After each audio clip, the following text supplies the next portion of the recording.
মানুষের জীবন নাটকের চেয়েও বেশি নাটকীয়। কেন বলছি এ কথা? গল্পটা সম্পূর্ণ দেখুন, হয়তোবা বুঝতে পারবেন। আর যদি অনুভব করতে নাই পারেন, তাহলে সমস্যা কোথায়?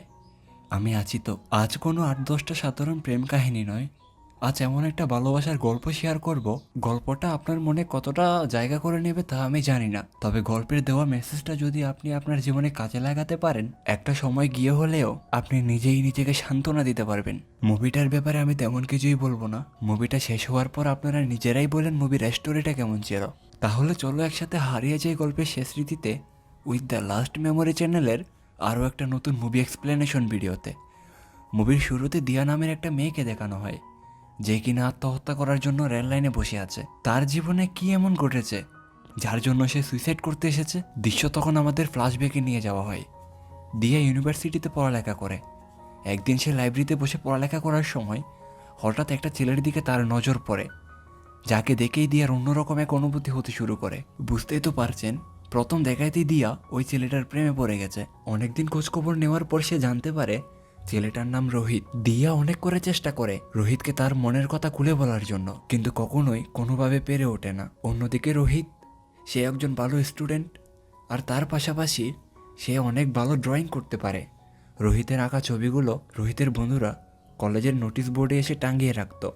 অন্যদিকে রোহিতের এমন প্রতিভা দেখে কলেজের সকল মেয়েরাই রোহিতের নামে প্রশংসা করে, কিন্তু কলেজের অন্য মেয়েদের মুখে রোহিতের প্রশংসা দিয়ার ভালো লাগতো না। তাই সে রোহিতের আঁকা ছবিগুলো চুরি করে ফেলত। একদিন রাতে দিয়া সিদ্ধান্ত নেয় এইভাবে ছবি চুরি করা বা আড়ালে রোহিতকে দেখা এসব অনেক হয়েছে, এবার সে সরাসরি রোহিতের সাথে কথা বলবে। কিন্তু রোহিতের সাথে কথা বলার জন্য দিয়া বারবার চেষ্টা করতে থাকে, কিন্তু সে কখনোই সাহস করে বলে উঠতে পারে না। এইভাবেই বেশ কয়েকবার ব্যর্থ হওয়ার পর দিয়া বুঝতে পারে রোহিতের সাথে কথা বলার জন্য তার একটা রিজন প্রয়োজন। কিন্তু কোন বিষয় নিয়ে কথা বলবে সে, এটা ভাবতে ভাবতেই হঠাৎ দিয়া রোহিতের আঁকা ছবিগুলোর কথা মনে পড়ে। সে সুন্দর একটা প্ল্যান করে রোহিতের আঁকা ছবিগুলো রোহিতকে ফেরত দেওয়ার উচিলায় দিয়া রোহিতের সাথে কথা বলবে। আর এই বিষয়টাই নিয়ে সে রাতে ঘুমের মধ্যেও ভাবতে শুরু করে। পরদিন দিয়া কলেজে গিয়ে সারাদিন অপেক্ষা করেও রোহিতের দেখা পায়নি সে। পরবর্তীতে রোহিতের এক ক্লাসমেটকে জিজ্ঞেস করলে সেই মেয়েটা জানায় রোহিতের কোরিয়ায় চাকরি হয়ে গেছে, রোহিত আর কখনোই ভার্সিটিতে আসবে না। আর এই কথা শুনেই যেন দিয়া অনেক কষ্ট পায়। আর এভাবেই 3টা বছর পার হয়ে যায়। একদিন দিয়া লিফট দিয়ে উপরে ওঠার সময় রোহিতের মতো দেখতে একটা ছেলেকে দেখে। যখন ছেলেটা লিফটের ভিতরে আসে তখন দিয়া বুঝতে পারে এটা রোহিত। দিয়া তৎক্ষণাৎ সিদ্ধান্ত নেয় সে রোহিতের সাথে কথা বলবে, কিন্তু সে খুবই নার্ভাস। সে বুঝতে পারছে না সে কিভাবে কথা বলা শুরু করবে। একসময় রোহিত দিয়ার সাথে কথা বলা শুরু করে। রোহিত জানায় সে অনেক আগে থেকেই দিয়ার সম্পর্কে জানতো। সৌভাগ্যক্রমে তারা দুজনের বাসা একে অপরের মুখোমুখি। এভাবেই সময় যেতে থাকে আর তারা দুজনের সম্পর্ক ধীরে ধীরে গভীর হতে শুরু করে। যে দিয়া আগে সকাল 9টার আগে ঘুম থেকে উঠতো না, সে এখন ভোর 6টায় উঠে রোহিতকে দেখার জন্য দরজার ভেতর থেকে অপেক্ষা করে কবে রোহিত বের হবে। রোহিতের সাথে একসাথে জগিংয়ে যায়। এটা যেন এক প্রকার দিয়ার নেশা হয়ে উঠেছে। একদিন দিয়া দেখতে পায় রোহিত অন্য একটা মেয়েকে জড়িয়ে ধরেছে। বেশ, বাসায় এসে অভিমান করে দিয়া রোহিতের আঁকা ছবিগুলো নষ্ট করে ফেলে। আর এভাবেই আরো বেশ কিছু দিন কেটে যায়। একদিন দিয়া দেখতে পায় তার বাসার সামনে কেউ একজন তার জন্য কিছু একটা রেখে গিয়েছে। দিয়া সেই গিফটটা খুলে দেখতে পায় রোহিত দিয়ার ছবি এঁকেছে এবং পরের পৃষ্ঠায় একটা চিঠিও লেখা ছিল, যেখানে রোহিত সরাসরি দিয়াকে তার ভালোবাসার কথা বলেছে। দিয়াও বুঝতে পারে শুধু সে নয়, রোহিত দিয়াকে অনেক আগে থেকেই পছন্দ করত। দিয়া রোহিতের দরজার সামনে গিয়ে দাঁড়ালে ভেতর থেকে রোহিত বের হয়ে আসে। দিয়া প্রথমেই জানতে চায় সেই দিনের মেয়েটা কে ছিল, যার উত্তর রোহিত বলে ওই মেয়েটা রোহিতের কলিগ। মেয়েটা রোহিতকে পছন্দ করত, কিন্তু রোহিত মেয়েটাকে জানিয়ে দেয় তার জীবনে এমন একটা মেয়ে আছে যে তার জীবনের সমস্ত মেয়েকেই ভুলিয়ে দিয়েছে। এরপরই দুজন দুজনকে জড়িয়ে ধরে। সেদিন তারা একটা সিনেমা দেখতে যায়, যেখানে রোহিত দিয়াকে বলে একটা স্পর্শ নাকি 1000টা বাক্যের সমান। তাই রোহিত যখনই দিয়ার হাত ধরে 3বার চাপ দিবে, তার অর্থ রোহিত দিয়াকে ভালোবাসার কথা বলেছে। আর তার উত্তরে দিয়া রোহিতের হাত ধরে 2বার চাপ দিলেই রোহিতও তার উত্তর পেয়ে যাবে। সেদিন রাতে তারা বাসায় ফেরার পথে হঠাৎ একটা গাড়ি এসে তাদের স্কুটারে মেরে দিয়ে চলে যায়, আর তারা দুজন সেখানেই অজ্ঞান হয়ে পড়ে থাকে। পরদিন দিয়ার জ্ঞান ফিরে আসে।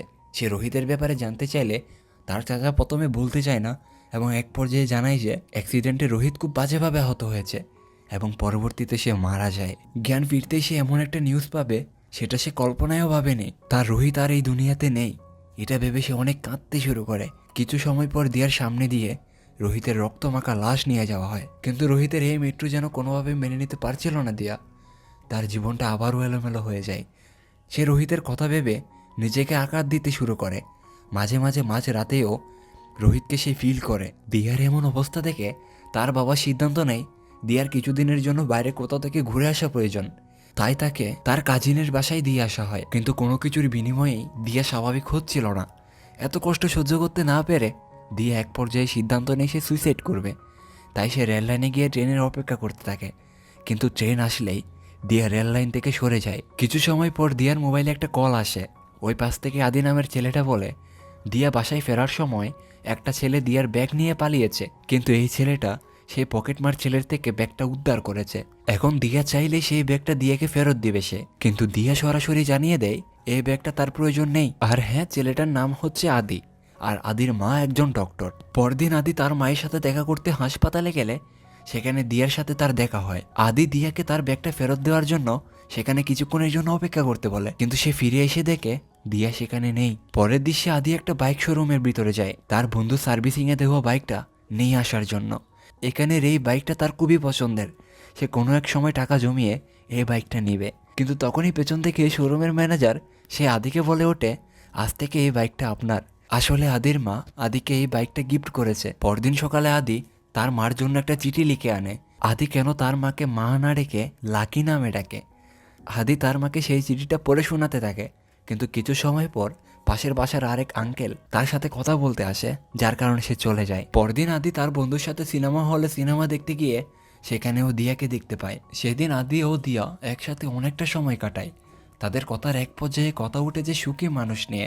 দিয়ার মতে পৃথিবীতে এমন কোনো মানুষ নেই যার কোনো প্রকার সমস্যা নেই, কিন্তু আদি বলে আছে। এই পৃথিবীতে এমন একটা জায়গা আছে যেখানে বসবাস করা মানুষ কোনো প্রকার সমস্যাই নেই, তারা খুবই শান্তিতে বসবাস করে। কিন্তু না, দিয়া তা বিশ্বাস করতে চায় না। আদি তখন তাকে একটা জায়গায় নিয়ে আসে, যেটা ছিল একটা কবরস্থান, যেখানে শত শত মানুষ লাশ হয়ে শুয়ে আছে। হ্যাঁ, এটা সত্যি, সমস্যা নেই এমন কোনো মানুষ নেই। সমস্যা কম বেশি সকলের জীবনেই আছে। কিন্তু কথা হচ্ছে, সমস্যা আসার পর আমরা সেটাকে কিভাবে নিচ্ছি সেটাই বড় কথা। সমস্যা দেখে পিছু হাঁটার নাম জীবন নয়, বরং সাহসের সাথে মোকাবেলা করার নামই জীবন। সেদিন দিয়া নিজের জীবন দেওয়ার জন্য রেল লাইনে গিয়ে বসেছিল। যতটুকু সাহস তার জীবন দেওয়ার জন্য আছে, অতটুকু সাহস কি তার বেঁচে থাকার জন্য নেই? আদির কথা শুনে দিয়া আবারও নতুন করে বাঁচার সাহস পায়। একদিন আদি দিয়াকে রাতের বেলা দিয়ার বাসার নিচে আসতে বলে। দিয়া বাইরে আসলে আদি দিয়াকে বাইকে করে একটা জায়গায় নিয়ে আসে। আসলে আদি দিয়াকে তার বার্থডে সারপ্রাইজ দিয়েছে, আর এমন একটা সারপ্রাইজ পেয়ে দিয়াও অনেক খুশি। এভাবে ধীরে ধীরে আদি ও দিয়ার মাঝে বেশ ভালো একটা সম্পর্ক তৈরি হয়। কিন্তু দিয়া আদিকে শুধুই বন্ধুর চোখে দেখতো। একদিন দিয়া আদিকে জানায় সে কালকে মুম্বাই ফিরে যাবে। আদির সাথে তার হয়তো আর দেখা হবে না। আদি দিয়াকে বলে, তুমি জীবনের প্রতিটা মুহূর্তের আনন্দ নাও এবং সেসব কাজ করো যেসব কাজ করতে তুমি মজা পাও, এবং সবকিছুর জন্যই শুভকামনা। তবে জীবনে যদি কোনো সমস্যার সম্মুখীন হয় তবে যেন সে একটা বারের জন্য আদিকে কল করে। সেদিন দিয়া আদিকে একটা সানগ্লাস গিফট করে, কিন্তু দিয়াকে গিফট করার জন্য আদির কাছে তেমন কিছুই ছিল না। তখন দিয়া জানায় তার আর গিফটের প্রয়োজন নেই, দিয়ার জীবনে আদি নিজেই একটা গিফট। যাই হোক, দিয়ার নতুন জীবনের শুভকামনা জানিয়ে তারা দুজন থেকে বিদায় নিয়ে বাসায় ফিরে আসে। কিন্তু রাতের বেলা যেন আদি ঘুমাতে পারছিল না, তাই সে তার মাকে কল করে সব কথা খুলে বলে। তার মাও বুঝতে পারে তার ছেলের কন্ডিশন। আদির মা জানায় আদি দিয়াকে সরাসরি মুম্বাই না পাঠিয়ে দিয়াকে নিয়ে ব্যাঙ্গালোরে যাবে। সেখান থেকে মুম্বাই যাওয়ার জন্য সরাসরি ট্রেন আছে, যেটা রাতের 12:30 বাজে। আর এইভাবেই তারা চাইলে আরও একটা দিন বেশি কাটাতে পারবে। পরদিন তারা বাইকে করে একসাথে রওনা দেয়। এরপর তারা একই সাথে ট্রেনে উঠে যাত্রা শুরু করে। একটা সময় দিয়া আদির কাছে জানতে চায় আদি যদি কখনো কোনো মেয়েকে পছন্দ হয় তবে আদি কি করবে। তখন আদি জানায় সে সরাসরি গিয়ে মেয়েটাকে জানিয়ে দেবে। এভাবেই একটা সময় বোর হয়ে যায়। পরদিন সকালে আদি তার স্টেশনে নেমে পড়ে, আর এটা তার গ্রামের বাড়ি। ট্রেন থেকে নেমেই ট্রেনের দিকে অপলক দৃষ্টিতে তাকিয়ে থাকে আদি। আচ্ছা, আপনাদের কি মনে হয় আদির চোখের ভাষা কি বুঝতে পারছেন আপনারা? সে কি চায়? হ্যাঁ, সে সত্যি সত্যিই দিয়াকে ভালোবাসে, কিন্তু সে তার মনের ভাষাটা প্রকাশ করতে পারছে না, শুধুমাত্র বন্ধুত্ব নষ্ট হয়ে যাওয়ার ভয়ে। যাই হোক, ট্রেন চলে যাওয়ার পর আদি হঠাৎ করে লক্ষ্য করে দিয়াও এই স্টেশনে নেমে পড়েছে। তখন আদি দিয়াকে কল করে জানায় দিয়া ভুল স্টেশনে নেমে গেছে। কিন্তু দিয়া জানায় সে তার বেস্ট ফ্রেন্ডের সাথে আরো কিছুটা সময় কাটাতে চায়, যতটা সময় কাটানো যায়। কিন্তু তার বেস্ট ফ্রেন্ডের কমন সেন্স বলতে কোনো কিছুই নেই। তার বেস্ট ফ্রেন্ড তাকে তার বাড়িতে ইনভাইটও করলো না। তো আর কি, আদি দিয়াকে তার বাড়িতে নিয়ে যায়। সেদিন রাতে আদি দিয়াকে নিয়ে স্বপ্ন দেখে। পরদিন সকালে আদি তার মাকে সব কথা খুলে বলে, কিন্তু তখন দিয়া এসে আদিকে জানায় দিয়ার বাবার কোনো এক কাজে দিয়াকে ইমার্জেন্সি মুম্বাই যেতে বলেছে। কিন্তু এখানে মজার ব্যাপার হলো যে দিয়াও আদিকে নিয়ে স্বপ্ন দেখেছে, যেখানে সে আদিকে তার ভালোবাসার কথা খুলে বলছে। কিন্তু তাদের মধ্যে শর্ত ছিল যে তারা কখনোই বন্ধুত্বের মধ্যে এসব ভালোবাসা আনবে না। তাই দিয়াও তার বন্ধুত্বের সম্পর্ক নষ্ট করতে চায় না, তাই সে ইমার্জেন্সি এখান থেকে চলে যাচ্ছে।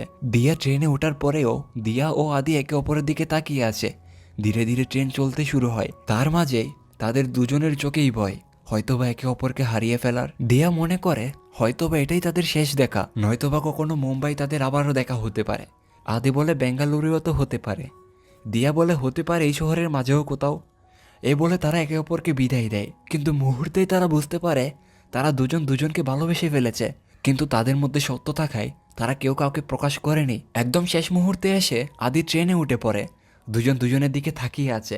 কিছু সময় পর দৌড়ে এসে দুইজন দুজনকে জড়িয়ে ধরে। এরা দুজনের মধ্যে কেউ কাউকে প্রপোজ করেনি, তার মানে তারা তাদের বন্ধুত্ব রক্ষা করে দুজন দুজনকে ভালোবেসেছে। এরপর থেকেই তাদের মোবাইলে কথা বলা শুরু, একে অপরের কাছাকাছি না থেকেও একে অপরকে খুব কাছ থেকে ফিল করা।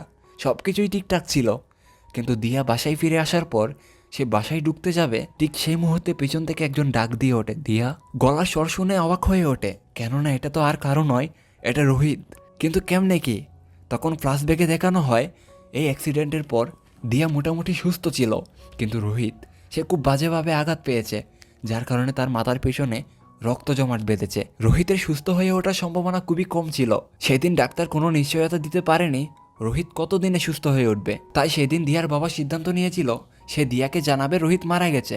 রোহিত মারা গেছে শুনলে হয়তোবা তার মেয়ে কিছুদিনের জন্য কষ্ট পাবে, কিন্তু যদি দিয়া জানতে পারে রোহিত কোমায় চলে গেছে, তবে দিয়া রোহিতের জন্য সারা জীবন অপেক্ষা করবে। তাছাড়া যদি কখনোই রোহিত ঠিক না হয়, এই ভেবে দিয়ার বাবা দিয়ার কাকাকে বলে দিয়াকে মিথ্যা কথা বলেছে। বর্তমানে রোহিত সুস্থ, তাই দিয়ার পরিবার দিয়ার সাথে রোহিতের বিয়ের আয়োজন করে। অন্যদিকে আদি দিয়ার কথা ভেবে খুশিতে লাফাতে থাকে। তখন দিয়া আদিকে কল করে জানায় রোহিত আবারও ফিরে এসেছে। বেচারা আদি, তার আর কি করার আছে? সে জানায় দিয়া যেন রোহিতের সাথে বিয়ে করে নেয়। তারা মোবাইলের কল কেটে দিতে চেয়েও যেন কাটতে পারছে না। একটা ভুল সিদ্ধান্ত তিনটা মানুষের জীবনের 12টা বাজাই দিচ্ছে। আদি সেই আগের মতো সিনেমা হল, কবরস্থান এইসব জায়গায় যায়, কিন্তু কোনো জায়গায় যেন সে শান্তি খুঁজে পারছে না। ঘুমাতে গিয়েও ঘুমাতে পারছে না। আদির মা বুঝতে পারে তার ছেলের কিছু একটা হয়েছে। একটা সময় আদি তার মাকে সবকিছুই খুলে বলে।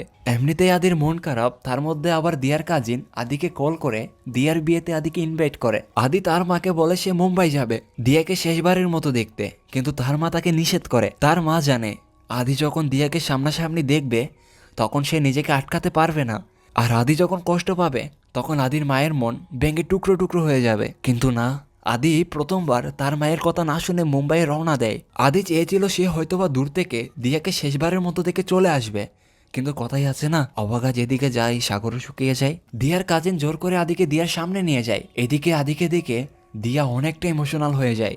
একসময় রোহিত দিয়ার হাত ধরে 3বার চাপ দেয়। এই ইঙ্গিতের কথা মনে আছে তো আপনাদের? রোহিত যখন 3বার চাপ দেবে তার মানে সে দিয়াকে ভালোবাসার কথা বলেছে, আর তার উত্তরে দিয়া রোহিতের হাতে 2বার চাপ দেবে।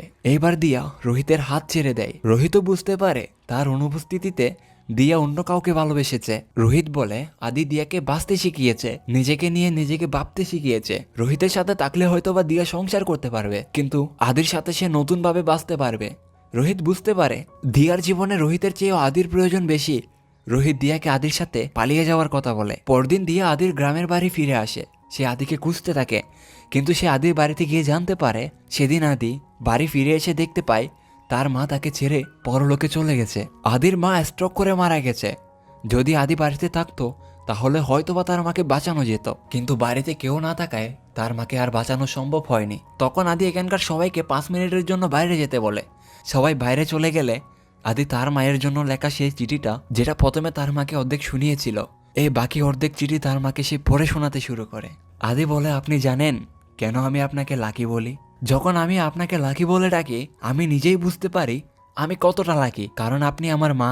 আপনাকে আমি এই জীবনে মা হিসেবে পেয়েছি। ধন্যবাদ লাকি, ধন্যবাদ আপনাকে।